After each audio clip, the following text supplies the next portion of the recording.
നിൽക്കുമ്പോൾ ഇടാൻ പറ്റിയ നല്ലൊരു ഡ്രസ്സാണ് നമ്മളിന്ന് ചെയ്യാൻ പോകുന്നത് കേട്ടോ. ഒരു ഫ്രോക്ക് മോഡൽ ഡ്രസ്സാണ് ചെയ്യാൻ പോകുന്നത്. സാധാരണയായിട്ട് നമ്മളെല്ലാവരും ചുരിദാർ അല്ലെങ്കിൽ നൈറ്റുകളൊക്കെയാണ് വീട്ടിൽ നിൽക്കുമ്പോൾ ഇടുന്നത് അല്ലേ. ഇന്ന് ഒരു വെറൈറ്റി ആയിട്ടുള്ള ഒരു ഫ്രോക്ക് നമുക്കൊന്ന് തയ്ച്ച് എടുക്കാം കേട്ടോ.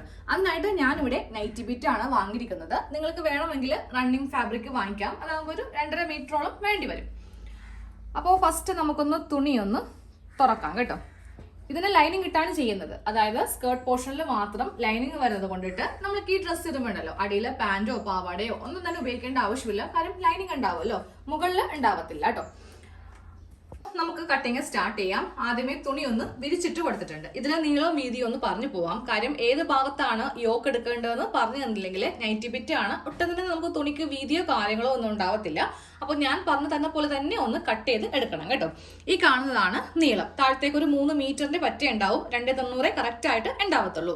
ഇതാണ് വീതി. വീതി കുറച്ച് കുറവായിരിക്കും നൈറ്റി ബിറ്റിന്. നമുക്ക് യോക്ക് പോർഷന് ഇവിടെ നിന്ന് ഇങ്ങോട്ടേക്ക് വേണം മടക്കിയെടുക്കാൻ വേണ്ടിയിട്ട്. എന്നാൽ മാത്രമേ ഈ ഒരു ഫ്രോക്ക് തയ്ച്ചു കഴിയുമ്പോൾ നല്ല ഫ്ലെയറിൽ നമുക്ക് കിട്ടുള്ളൂ. നൈറ്റി ബിറ്റ് എന്ന് പറയുമ്പോൾ നമുക്കൊരു 140 രൂപയൊക്കെ ഉണ്ടെങ്കിൽ വാങ്ങിക്കാൻ പറ്റും. പക്ഷെ റണ്ണിങ് ഫാബ്രിക് ആണെങ്കിൽ നമുക്ക് നഷ്ടമാണ് കേട്ടോ അത് മേടിക്കുന്നത്. കാര്യം വീട്ടിലിടാനല്ലേ, ഒത്തിരി പൈസയൊന്നും ചിലവാക്കേണ്ട കാര്യമില്ല. നൈറ്റി ബിറ്റ് ഒരു 150 ഒതുങ്ങുന്ന ഒരു ബിറ്റ് അങ്ങോട്ട് വാങ്ങിച്ചാൽ മതി. അപ്പൊ നമുക്ക് ആദ്യമേ നമ്മുടെ ചെസ്റ്റ് അളവ് വെച്ചിട്ട് വേണം ഒന്ന് മടക്കി എടുക്കാൻ വേണ്ടിയിട്ട്. ഫസ്റ്റ് ചെസ്റ്റ് റൗണ്ട് എടുക്കുക. അതിന്റെ കാൽഭാഗം ഒന്ന് നോക്കുക. എനിക്ക് വരുന്നത് 9 കേട്ടോ. ഈ 9 കൂടെ നമുക്കൊരു 4 ഇഞ്ചോളം കൂട്ടി വേണം എടുക്കാൻ വേണ്ടിയിട്ട്. കാര്യം നമുക്കിതിൽ സെപ്പറേറ്റ് സ്ലീവ് വരുന്നില്ല. സ്ലീവ് നമ്മൾ ഇൻബിൽട്ട് ആയിട്ട് തന്നെയാണ് വെച്ച് പോകുന്നത് കേട്ടോ. അപ്പോൾ എനിക്കിപ്പോൾ ഞാനിപ്പോൾ ഇവിടെ 4 ഇഞ്ച് കൂട്ടി എടുക്കുമ്പോൾ 13 ഇഞ്ചിൽ വെച്ചിട്ട് ഇവിടെ ഇങ്ങനെ ഒന്ന് മാർക്ക് ചെയ്ത് പോവുകയാണ്. എന്നിട്ട് വേണം തുണിയൊന്ന് മടക്കി എടുക്കാൻ വേണ്ടിയിട്ട്. ഇതാണ് നമ്മുടെ യോക്ക് പോർഷൻ വിത്ത് സ്ലീവും ഉണ്ട്. അപ്പോൾ ഇവിടെ ഒരു കട്ടിങ് ചെയ്ത് കൊടുക്കുക. 2 യോക്ക്, ബാക്കും ഉണ്ട് ഫ്രണ്ടും ഉണ്ടാവും. ഇപ്പൊ ഈ ഒരു പാർട്ട് ഇങ്ങനെ ഒന്ന് കട്ട് ചെയ്തെടുത്തിട്ടുണ്ട്. ഇതാണ് നമ്മളുടെ യോക്കിന് വേണ്ടിയുള്ളത്. ബാക്കിയുള്ളത് സ്കേർട്ട് പോർഷൻ ആണ് വരുന്നത് കേട്ടോ. അപ്പോൾ ഈ തുണി നമുക്ക് ഇങ്ങനെ ഒന്ന് വെച്ചിട്ട് ഒന്നും കൂടെ മടക്കി ഇങ്ങനെ അങ്ങോട്ട് ഇട്ട് കൊടുക്കാം. ഇതുപോലെ ഇങ്ങനെ ഇട്ട് കൊടുക്കണം. ഈ ഒരു തുണി ഇങ്ങനെ ഒന്ന് മടക്കി അങ്ങോട്ട് ഇട്ട് കൊടുത്തിട്ടുണ്ട്. അപ്പോൾ നമുക്ക് ഷോൾഡറിന്റെ ഭാഗത്ത് കട്ടിങ് വരുത്താതെ വേണം മടക്കി എടുക്കാൻ വേണ്ടിയിട്ട്. ഇവിടെ ഇങ്ങനെ 2 ഓപ്പൺ സൈഡ്, നേരെ ഓപ്പോസിറ്റ് നമുക്ക് 4 ഓപ്പൺ സൈഡ്. 1 2 3 4. ഇനി വേണം നമ്മുടെ അളവ് ഇതിലേക്കൊന്ന് മാർക്ക് ചെയ്ത് കൊടുക്കാൻ വേണ്ടിയിട്ട്. അപ്പോൾ യോക്ക് ലെങ്ത് ഞാൻ 14 ഇഞ്ചാണ് എടുക്കുന്നത് കേട്ടോ. ഇതിനെ കൂടെ നമുക്കൊരു 1/2 ഇഞ്ച് മാത്രം തയ്യൽ തുമ്പ് മതി. നമുക്കിന്ന് ഈ ഒരു മോഡലിന് ഷോൾഡർ ജോയിന്റ് ഇല്ല. ഷോൾഡർ ഇതുപോലെ ആയിരിക്കും. അതായത് കട്ടിങ് ഉണ്ടാവത്തില്ല, സ്റ്റിച്ചിങ് ഉണ്ടാവത്തില്ല കേട്ടോ. അപ്പോൾ ആ ഒരു തയ്യൽ തുമ്പ് എടുക്കേണ്ട ആവശ്യമില്ല. യോക്ക് ലെങ്ത്തിനെ കൂടെ ജസ്റ്റ് 1/2 ഇഞ്ച് മാത്രം ലെങ്ത് ഇങ്ങനെ കൂടെ കൊടുത്താൽ മതി. അപ്പോൾ ഞാനിവിടെ 14.5 ഇഞ്ച് ഇങ്ങനെ ഒന്ന് മാർക്ക് ചെയ്ത് കൊടുത്തിട്ടുണ്ട്. ഇനി വേണം നമ്മുടെ ബാക്കിയുള്ള അളവെല്ലാം മാർക്ക് ചെയ്ത് കൊടുക്കാൻ വേണ്ടിയിട്ട്. ആദ്യമേ ഷോൾഡർ 7 ഇഞ്ചിൽ മാർക്ക് ചെയ്യുക. താഴത്തേക്ക് ആം ഹോള് 6.5 ഇഞ്ചിൽ മാർക്ക് ചെയ്യുക. ഇവിടെ ആം ഹോൾ കട്ടിങ് ഇല്ല, ജസ്റ്റ് ഞാൻ ഇവിടെ നിന്ന് മാർക്ക് ചെയ്ത് പോകുന്നുള്ളൂ. ആ ചെസ്റ്റിന്റെ ആ ഒരു പോയിന്റ് ഒക്കെ അടയാളപ്പെടുത്താൻ വേണ്ടിയിട്ട്. എന്നിട്ട് ഈ ഒരു ലൈൻ ഫുൾ ഇങ്ങനെ വരച്ചു കൊടുക്കുക കേട്ടോ. നമ്മുടെ ചെസ്റ്റ് അളവ് 9 ഇഞ്ചാണ്. 2 ഇഞ്ച് തയ്യൽ തുമ്പ് ചേർത്തിട്ട് 11 ഇഞ്ചിൽ. ഇതാണ് കറക്റ്റ് അളവ്. ഇനി താഴെ സെയിം ഇതേ അളവിൽ തന്നെ, അതായത് സ്ട്രെയിറ്റ് ആയിട്ട് തന്നെ ഇങ്ങനെ ഒന്ന് മാർക്ക് ചെയ്ത് കൊടുക്കാം. ഇവിടെ മാത്രം ഇങ്ങനെ കുറച്ചൊന്ന് കയറ്റി ഒന്ന് മാർക്ക് ചെയ്യാം കേട്ടോ. അപ്പോൾ താഴെ ഒന്നും കൂടെ കട്ട് ചെയ്യാം. ഇനി ആ സ്ലീവിൻ്റെ ഭാഗം കൂടെ ഒന്ന് മാർക്ക് ചെയ്യേണ്ടതുണ്ട്. അതെങ്ങനെയാണെന്ന് കാണിച്ചു തരാം. അപ്പോൾ അത് ഇങ്ങനെ ഒന്ന് കട്ട് ചെയ്ത് നിർത്തുക. ഞാനിപ്പോൾ ഇനി ഇവിടെ നിന്ന് എത്ര ഇഞ്ച് വരെ സ്ലീവിന് ലെങ്ത് കിട്ടുമെന്ന് നോക്കാം. നമുക്കിപ്പോൾ ഒരു 5.5 ഇഞ്ച് വരെ, ഒരു 1/2 ഇഞ്ചിൽ വെച്ചിട്ട് മടക്കി അടിക്കും. 5.5 ഇഞ്ച് വരെ നമുക്ക് ലെങ്ത് കിട്ടും കേട്ടോ.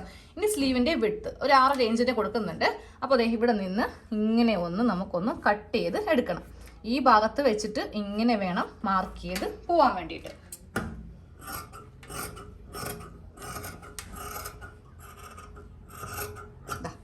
ഇങ്ങനെയാണ് കട്ട് ചെയ്ത് എടുക്കേണ്ടത്. നെക്കാണ് കട്ട് ചെയ്ത് കൊടുക്കാൻ പോകുന്നത് കേട്ടോ. നെക്കിന് വീതി 3 ഇഞ്ച്. ബാക്ക് നെക്ക് അധികം ഇറക്കേണ്ട, 3 മതി. ഫ്രണ്ട് നെക്ക് മാത്രം 5 ഇറക്കിയാൽ മതി. എന്നിട്ട് ഇതിങ്ങനെ ഒരു സ്ക്വയർ പോലെ വരച്ചെടുത്തിട്ട് ബാക്കിൽ യൂവും കൊടുക്കാം. ഫ്രണ്ടിൽ അധികം വൈഡ് ആവാത്ത ഇതേപോലത്തെ ഒരു നെക്കും കൊടുക്കാം. കട്ട് ചെയ്യുമ്പോൾ ഈ ഭാഗം എടുത്തിട്ട് ഒരുമിച്ച് കട്ട് ചെയ്യാം കേട്ടോ.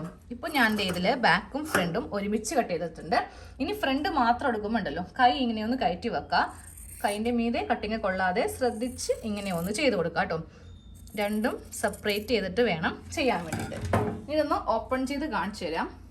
ഇങ്ങനെയാണ് നമ്മളുടെ ഈ ഒരു പാർട്ട് ഇരിക്കുന്നത്. ക്രോസ് പീസ് വെച്ചിട്ട് ഇത് ഉള്ളിലേക്ക് അങ്ങോട്ട് തയ്ച്ചു പോകും. ഇനി നമുക്ക് സ്കേർട്ട് പാർട്ട് കട്ട് ചെയ്യാം. അടുത്തത് സ്കേർട്ട് പാർട്ടിന്റെ കട്ടിംഗ് ആണ് കേട്ടോ. അതിന് തുണി മടക്കുന്നത് ശ്രദ്ധിക്കുക. ഇതാ ഇങ്ങനെ ഒന്ന് രണ്ടാക്കി ഈ തുണി ഒന്ന് മടക്കിയെടുക്കുക കേട്ടോ. ഇതിലിപ്പോ തേരുഭാഗമായിരിക്കും മുകളിലും താഴെയായിട്ടും വരുത്തിക്കേണ്ടത്. കാര്യം ഫ്ലെയർ കൂടുതൽ കിട്ടാൻ വേണ്ടിയിട്ടാണ് ഞാൻ ഇങ്ങനെ ഒന്ന് കട്ട് ചെയ്തത്.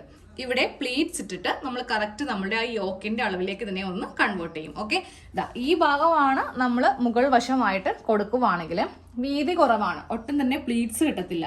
നമ്മൾ ഈ ചെയ്യാൻ പോകുന്ന ഫ്രോക്ക് ഇങ്ങനെ കുഴല് പോലെ ഇരിക്കും, ഇട്ട് കഴിഞ്ഞാൽ യാതൊരുവിധ ഭംഗിയും ഉണ്ടാവത്തില്ല. അപ്പോൾ ഇത് ഇങ്ങനെ ഉണ്ടാക്കി മടക്കി വെച്ചിട്ട് നമുക്ക് ഇതിന്റെ ഈ ഭാഗത്തൊന്ന് കട്ട് ചെയ്ത് ഇതിനെ ഒന്ന് സെപ്പറേറ്റ് ചെയ്യണം. ഒന്ന് ഈ ഭാഗത്ത് വെച്ചിട്ട് രണ്ടാക്കിയിട്ടുണ്ട്. ഇത് ഫ്രണ്ട് പാർട്ട്, അടിയിലുള്ളത് ബാക്ക് പാർട്ട്. ഇനി ഇതിന് എത്ര ഇഞ്ച് ലെങ്ത് കിട്ടുമെന്ന് നോക്കാം കേട്ടോ. ഞാനിപ്പോൾ ഇതിന് ലെങ്ത് കട്ട് ചെയ്യുന്നില്ല. കാര്യം നമുക്ക് വീട്ടിലൊക്കെ നിൽക്കുമ്പോൾ ഫ്ലോർ ലെങ്ത് കിട്ടിയില്ലെങ്കിലും കിട്ടുന്ന ലെങ്ത് അങ്ങോട്ട് എടുക്കാം. എനിക്കിപ്പോൾ ഇതിൽ 33 ഇഞ്ച് ലെങ്ത് ഉണ്ട്. ഒരു അര ഇഞ്ച് കൂടി പോകുമ്പോൾ 32.5 ഇഞ്ച് താഴത്തേക്ക് കിട്ടും. അപ്പോൾ നിങ്ങൾക്ക് ഇത്രയും ലെങ്ത് വേണ്ടെന്നുണ്ടെങ്കിൽ എത്ര ഇഞ്ചാണോ ഇഷ്ടം അത് വെച്ചിട്ടൊന്ന് കട്ട് ചെയ്ത് അങ്ങോട്ട് എടുത്തു. അപ്പോൾ നമുക്ക് താഴത്തേക്ക് 2 കഷ്ണം ലൈനിങ് വേണം കേട്ടോ. കയ്യിൽ പുതിയതില്ലെങ്കിൽ കുഴപ്പമില്ല, ഏതെങ്കിലും പഴയൊരു നൈറ്റി ഉണ്ടെങ്കിൽ അതാണെങ്കിലും ഉള്ളിട്ടാൽ മതി. അപ്പോൾ നമുക്ക് ഇതിൻ്റെ അടിയിൽ പാൻറ്റും പാവാടയൊന്നും യൂസ് ചെയ്യേണ്ട ആവശ്യമില്ലല്ലോ. ഇതേ 2 ലൈനിങ് പാർട്ട് ഞാനിപ്പോൾ ഒരു പഴയിൽ നിന്ന് കട്ട് ചെയ്തെടുത്തതാണ്. സെയിം നമ്മളുടെ ആ യോക്കിന്റെ ഒരു വീതി ആയിരിക്കണം ലൈനിങ്ങിന് വർത്തിക്കേണ്ടത്. ഒരിക്കലും നമുക്ക് സ്കേർട്ട് പോർഷന്റെ ആ ഒരു വീതി ആവശ്യമില്ല. ലൈനിങ്ങിന് ഈ യോക്കിന്റെ ഈ വീതി മതി. താഴത്തേക്ക് കിട്ടുന്ന ആ ഒരു ഫ്ലെയർ അങ്ങോട്ട് എടുത്തേക്കാം. നമുക്ക് നെക്കൊന്ന് തയ്ക്കണം കേട്ടോ. അതിന് കുറച്ച് ക്രോസ് പീസ് വേണം. എനിക്ക് ഈ തുണിയിൽ നിന്ന് ഒട്ടും തന്നെ ഇല്ല. കാര്യം നിങ്ങൾ കട്ടിങ് കണ്ടല്ലേ, നമുക്കൊരു തരി കഷ്ണം പോലും ഇല്ല ബാക്കി. അപ്പോൾ വേറൊരു കളർ എടുക്കുക. നമുക്കിത് വേണമെങ്കിൽ ഉള്ളിലേക്ക് വെക്കണമെങ്കിൽ ഉള്ളിലേക്ക് വെക്കാം, ഇല്ല മീതേക്ക് വെച്ച് തയ്ക്കണമെങ്കിൽ അതൊരു ഭംഗിയായിരിക്കും കേട്ടോ. അപ്പോൾ നിങ്ങൾ തയ്ക്കുന്നവരാണെങ്കിൽ ഒത്തിരി കട്ട് പീസ് ഉണ്ടാവുമല്ലോ. ഇനി തയ്ക്കാത്തവരാണെങ്കിലും ഞാനെപ്പോഴും ക്ലാസ് എടുക്കുമ്പോഴൊക്കെ പറയാറുണ്ട്, ബാക്കിയുള്ള കഷ്ണങ്ങളൊന്നും കളയരുത്, വെച്ചേക്കുക, എപ്പോഴെങ്കിലും നമുക്ക് ആവശ്യം വരും. അപ്പം ഞാൻ ഇതുപോലത്തെ ഒരു 3 ക്രോസ് പീസ് കട്ട് ചെയ്ത് അങ്ങോട്ട് എടുക്കുന്നുണ്ട്. ഇതെല്ലാം ഒന്ന് ജോയിന്റ് ചെയ്യാം. ക്രോസ് പീസ് ഇങ്ങനെ ഒന്ന് ജോയിന്റ് ചെയ്ത് എടുത്തിട്ടുണ്ട്. ഇനി നമുക്ക് നമ്മുടെ ആ യോക്ക് പാർട്ട് എടുക്കാം. അപ്പോൾ ഞാനിപ്പോൾ എന്തായാലും ഈ തുണി മീതേക്ക് വെച്ചിട്ട് തയ്ക്കാൻ പോവാം കേട്ടോ. അതുകൊണ്ടിട്ട് ഉൾവശം ഇങ്ങനെ അങ്ങോട്ട് വെച്ച് കൊടുത്തിട്ടുണ്ട്. ക്രോസ് പീസിന്റെ നല്ല വശം തമ്മിൽ ഇങ്ങനെ വെച്ചിട്ട് നമുക്കിതിങ്ങനെ ഒന്ന് ചുറ്റിച്ചങ്ങോട്ട് തയ്ച്ചു കൊടുക്കാം. തയ്ക്കുമ്പോൾ ഒരു കാര്യം ശ്രദ്ധിക്കുക, ഏതെങ്കിലും ഒരു ഭാഗം ഇങ്ങനെ സ്ട്രെയിറ്റ് ആക്കുക. എന്നിട്ട് ഇതാ ഇത്രയും ഭാഗം വേണമെങ്കിൽ ഇവിടെ നിന്ന് മടക്കി വെച്ചോ, ഇത്രയും ഭാഗം വിട്ട് വേണം തയ്ക്കാൻ വേണ്ടിയിട്ട്. ഇത് നമുക്ക് ഈ അറ്റം കൊണ്ടുവന്നിട്ട് ജോയിന്റ് ചെയ്യാനുള്ള സ്ഥലമാണ്. അപ്പോൾ ഇത്രയും വിട്ടിട്ട് വേണം എവിടെ നിന്ന് വേണമെങ്കിലും ഇങ്ങനെ സ്റ്റാർട്ട് ചെയ്യാൻ വേണ്ടിയിട്ട്. ക്രോസ് പീസ് വെച്ചിട്ട് ഇങ്ങനെ തയ്ച്ചെടുത്തിട്ടുണ്ട്. ഇനി നമുക്ക് ഇവ തമ്മിൽ ഇങ്ങനെ ഒന്ന് വെച്ചിട്ട് ഇവിടെ ഒന്ന് തയ്ച്ചങ്ങോട്ട് കളയുക കേട്ടോ. എന്നിട്ട് വേണം നല്ല വശത്തേക്ക് വെച്ച് തയ്ക്കാൻ വേണ്ടിയിട്ട്. ഇങ്ങനെ ഒന്ന് തയ്ച്ച് എടുത്തിട്ടുണ്ട്. ഇനി നേരെ ഇത് നല്ല വശത്തേക്ക് ഇങ്ങനെ അങ്ങോട്ട് എടുക്കാം. ഇങ്ങനെ അങ്ങോട്ട് എടുത്തിട്ട് ഈ ക്രോസ് പീസ് മീതേക്ക് വെച്ചിട്ട് ഇങ്ങനെ ഒരു മടക്ക് മടക്കി വീണ്ടും ഒരു മടക്ക് മടക്കിയിട്ട് നമുക്ക് ഇങ്ങനെ അങ്ങോട്ട് തയ്ച്ചെടുക്കാം. അപ്പോൾ ഇത് നല്ല വശത്ത് ഇങ്ങനെ അങ്ങോട്ട് വരും. ക്രോസ് പീസ് വെച്ചിട്ട് ഇങ്ങനെ ഒന്ന് തയ്ച്ചങ്ങോട്ട് എടുത്തിട്ടുണ്ട് കേട്ടോ. ഫ്രണ്ട് ആണെങ്കിലും ബാക്ക് ആണെങ്കിലും ഇങ്ങനെയാണ് ഇരിക്കുന്നത്. ഇനി നമുക്ക് ഇതിൻ്റെ ഈ ഒരു സ്ലീവിൻ്റെ ഭാഗം ഒന്ന് ജസ്റ്റ് ഉള്ളിലേക്ക് വെക്കാം കേട്ടോ. ഇതുപോലെ ഇങ്ങനെ ഒരു മടക്ക് മടക്കിയിട്ട് വീണ്ടും ഒരു മടക്കും കൂടെ മടക്കിയിട്ട് നമുക്കൊന്ന് തയ്ച്ചെടുക്കാം. സ്ലീവിൻ്റെ ഭാഗം ഇങ്ങനെ ഒന്ന് 2 വശത്തും ഒന്ന് തയ്ച്ചെടുത്തിട്ടുണ്ട്. ഇനി നമുക്ക് നേരെ ആ ഒരു നമ്മുടെ സ്കേർട്ട് പോർഷനിൽ പ്ലീറ്റ്സ് ഇട്ടിട്ട് വേണം ഈ ഭാഗം തമ്മിൽ കൂട്ടിയെടുക്കാൻ വേണ്ടിയിട്ട്. പിന്നെ 2 വള്ളിയും കൂടെ വെച്ച് കൊടുക്കണം. കാരണം നമുക്ക് ഇതിലധികം ഷേപ്പ് നമ്മൾ ചെയ്തിട്ടില്ല. അപ്പോൾ എനിക്ക് സൈഡിൽ നിന്ന് കിട്ടിയ കഷ്ണമാണ് കേട്ടോ. അപ്പോൾ ഇതുപോലത്തെ കഷ്ണം നിങ്ങൾക്കും കിട്ടും. അതിങ്ങനെ ഒന്ന് മടക്കിയിട്ട് വള്ളിയാക്കാം. നമുക്ക് സ്കേർട്ട് പോർഷനിൽ പ്ലീറ്റ്സ് ഇട്ട് കൊടുക്കാം കേട്ടോ. അപ്പോൾ ഇവിടെ നിന്ന് ഒരു 2 ഇഞ്ച് ഇങ്ങനെ വിട്ട് കൊടുത്തേക്കാം. ഇവിടെ പ്ലീറ്റ്സിൻ്റെ ആവശ്യമില്ല. എന്നിട്ട് ഇവിടെ എത്തുമ്പോൾ ഇതുപോലത്തെ അടുപ്പിച്ച് കുഞ്ഞി പ്ലീറ്റ്സ് ഇങ്ങനെ അങ്ങോട്ട് ഇട്ട് കൊടുക്കാം. ഇങ്ങനെ തുണിയെടുത്താൽ മാത്രമേ നമുക്ക് ഇത്ര അടുപ്പിച്ച് ഇടാൻ പറ്റത്തുള്ളൂ കേട്ടോ. ഇല്ലെങ്കിൽ സെൻറ്ററിൽ മാത്രമേ കുറച്ച് പറ്റത്തുള്ളൂ. നൈറ്റി ബിറ്റ് അല്ലേ, വീതി കുറവാണല്ലോ. അപ്പോൾ ഇങ്ങനെ അങ്ങോട്ട് അറ്റം വരെ പ്ലീറ്റ്സ് ഇട്ട് അങ്ങോട്ട് കൊടുക്കണം. അപ്പോൾ ഇങ്ങനെ ഒന്ന് പ്ലീറ്റ്സ് ഇട്ട് എടുത്തിട്ടുണ്ട്. ഇനി നമുക്ക് ഇതിൻ്റെ ഉള്ളിൽ ഈ ലൈനിങ് പാർട്ട് സ്കേർട്ടിന് മാത്രം മതി. ഈ ലൈനിങ്ങും കൂടെ വെച്ചിട്ട് ഇതൊന്ന് തയ്ച്ചെടുക്കാം. എന്നിട്ട് വേണം യോക്കും ഈ സ്കേർട്ടും തമ്മിലൊന്ന് അറ്റാച്ച് ചെയ്ത് കൊടുക്കാൻ വേണ്ടിയിട്ട്. അപ്പോൾ ഇതിൻ്റെ പുറകിൽ ലൈനിങ് ഒന്ന് അറ്റാച്ച് ചെയ്തിട്ടുണ്ട്. ഇനി വേണം നമുക്ക് ഇതിൻ്റെ രണ്ടിൻ്റെയും നല്ല വശവും തമ്മിൽ വെച്ചിട്ട് ഇങ്ങനെയൊന്ന് കൂട്ടിയെടുക്കാനായിട്ട്. അപ്പോൾ ഇതേപോലെ തന്നെ രണ്ടാമത്തെ പാർട്ടും ഒന്ന് ചെയ്തെടുക്കാം കേട്ടോ. അപ്പോൾ ഇത് 2 വശത്തും ലൈനിങ് ഇങ്ങനെ ചെയ്തെടുത്തിട്ടുണ്ട്. ഇനി നമുക്കിതിൻ്റെ സൈഡ് ഒന്ന് കൂട്ടിയടിക്കാം കേട്ടോ. ഇങ്ങനെ കൂടി വെച്ചിട്ട് സൈഡ് കൂട്ടിയടിക്കുക. വള്ളിയും തയ്ച്ച് വെച്ചിട്ടുണ്ട്. വള്ളിയും ഈ ഗ്യാപ്പിൽ വെച്ച് കൊടുക്കണം. അതായത് ഈ യോക്കിൻ്റെ ഈ ഒരു ഭാഗത്തായിട്ട് വള്ളി വെച്ച് കൊടുക്കുക. എന്നിട്ട് തയ്ച്ച് ഇവിടം വരെ കൊണ്ടുവന്ന് നിർത്തുക. എന്നിട്ട് ലൈനിങ് വേറെ, നല്ല തുണി വേറെ ആയിട്ട് തയ്ക്കണം. ഡ്രസ്സിന്റെ ഫുൾ കട്ടിങ്ങും സ്റ്റിച്ചിങ്ങും കഴിഞ്ഞിട്ടുണ്ട്. ഒറ്റൊരു വീഡിയോയിൽ തന്നെ എല്ലാം ഒന്ന് കാണിച്ചിട്ടുണ്ട് കേട്ടോ. നല്ല ലെങ്ത് ആണ്, നല്ല ഫ്ലെയർ ആണ്. വീട്ടിലൊക്കെ എപ്പോഴും നൈറ്റിയും ചുരിദാറും മാത്രമല്ല ഇടുന്നത്, ഇടയ്ക്കൊക്കെ ഒരു ചേഞ്ച് ആവാം. ഇതുപോലത്തെ ഡ്രസ്സ് തയ്ക്കുക. സ്ലീവ് ആണെങ്കിൽ നമ്മൾ വേറെ വെച്ചിട്ടില്ല കേട്ടോ, ഒരുമിച്ച് തന്നെ അങ്ങോട്ട് തയ്ച്ചു പോയിരിക്കുവാണ്. ഇതിന്റെ ഫ്ലെയർ കണ്ടില്ലേ, നമ്മൾ സാധാരണ നൈറ്റി ബിറ്റ് കൊണ്ട് ചെയ്യുന്ന പോലെയല്ല, വേറെ തരത്തിൽ കട്ട് ചെയ്ത് കൊണ്ടിട്ട് അത്യാവശ്യം നല്ല ഫ്ലെയർ ഉണ്ട്.